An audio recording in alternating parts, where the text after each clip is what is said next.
الفضل في تطوير اختراعات تعود بالفائدة الجمعاء على البشرية. يعملون في الغرب لأن بلادهم غير مؤهلة لاستقبالهم، وأحيانا تفضل العالم الأجنبي ذو الاسم الإنجليزي عليهم. ونحن في هذه الحلقة من MBC في أسبوع سنركز على العلماء العرب الذين منحوا الجنسية الأمريكية فيما هم يعملون في الولايات المتحدة الأمريكية.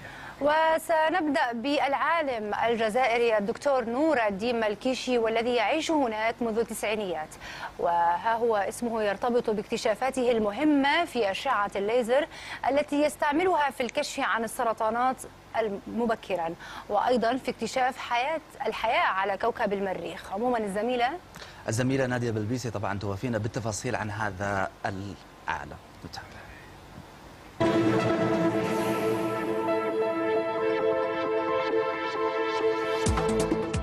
بصفته عميدا لكلية الرياضيات والعلوم الطبيعية والتكنولوجية في جامعة ديلاوير، يتابع العالم الجزائري الأمريكي نور الدين ملكاشي الدراسات المتعلقة بكوكب المريخ.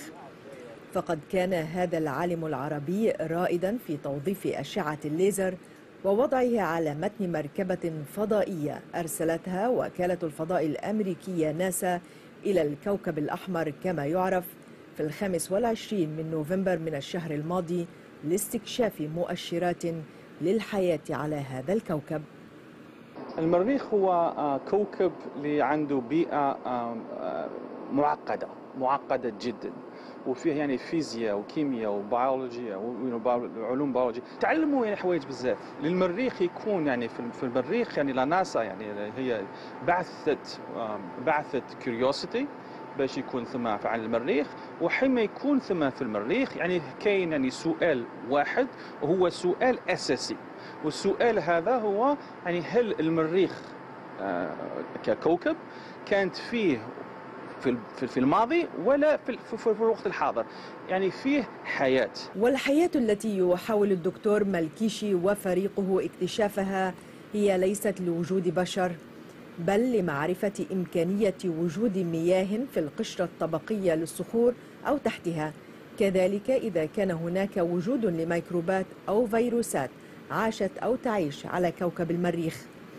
الروبوت الذي أرسل من المتوقع أن يعود بمعلومات في أغسطس من عام 2012 ليضع الدكتور ملكشي في طليعة العقول الأمريكية التي تحاول كشف غموض الكواكب الأخرى.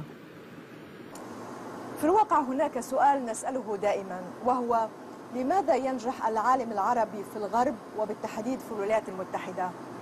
الجواب قد يكون سهل، وهو أن هذه الدول توفر له الفرصة بالدرجة الأولى والإمكانيات بالدرجة الثانية، وقد لا تميز ضده بشكل كبير. تخرج نور الدين ملكيشي في الدراسات العليا من جامعة هواري بومدين للعلوم والتكنولوجيا، ثم حصل على الماجستير والدكتوراه من إنجلترا في فيزياء قسم الضوء والبصر، قبل أن يعكف في أبحاثه على دراسات أساسية في مجال البيولوجيا الحيوية، وبالتحديد في رصد العلامات المبكرة لاستكشاف السرطان، وخصوصا سرطان المبيض، وذلك باستخدام أشعة الليزر لاجئا لسوائل الجسم مثل الدم واللعاب والعرق لاستكشاف السرطان بدلا عن الطرق القديمة المؤلمة. إذا يعني نجحنا باش نشوفوه في وقت مبكر جدا، في 95% من الحالات هذا المرض يكون سهل أن واحد يستشفى منه. يعني هذيك اللي رانا مركزين على المبيض، ولكن ما نتعلموه هنا في المبيض هو ننجموا نديروه في بروستيت كانسر ولا لونج كانسر ولا اني كانسر، because احنا فيزيائيين، ولكن we look at this نشوفوا هذه يعني كبروتينات كموليكيولز. ألقاب الدكتور ملكاشي يصعب حصرها، فهو رئيس قسم الفيزياء والهندسة ومدير مركز البصريات للتطبيقية لعلوم الفضاء، وعميد كلية الرياضيات والعلوم الطبيعية في جامعة ديلاوير. حصل على 14 براءة اختراع، وألف أكثر من 100 دراسة، وأمن منحة مالية تقدر ب5 مليارات دولار من وكالة ناسا لتأسيس مركز للبصريات التطبيقية لعلوم الفضاء.